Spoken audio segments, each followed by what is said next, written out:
So our next topic is about Trump declaring the end of the Israel Hamas War. So he recently announced that the war is officially over. He said this came after the last Israeli hostages were released from Gaza and after Israel freed about 1,900 Palestinian prisoners in exchange.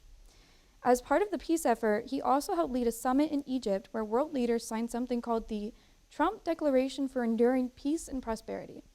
However, Israel and Hamas did not sign it. Trump's plan calls for Hamas to give up its weapons willingly or risk being disarmed by force. Experts say the situation is still very uncertain because it's not clear how Gaza will be run when Israel forces fully leave. They also don't really know how anyone's going to make sure both sides keep their promises, so a lot of people are getting involved in this, but nobody actually knows how it's going to play out or what we're doing to help it play out. So did you guys research this? What do you think about it?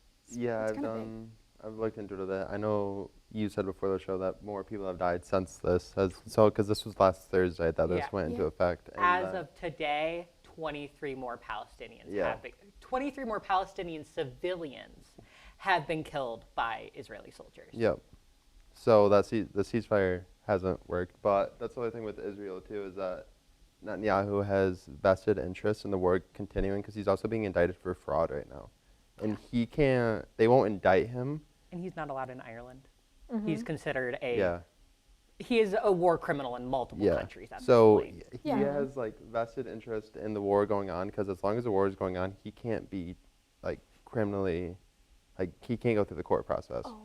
So he just wants the war to continue for as long as he can to keep his presidency because until that's over, So it's a very interesting situation because the Supreme Court of Israel saying that they can try him, but then there's another power, government power in Israel, saying that they can't.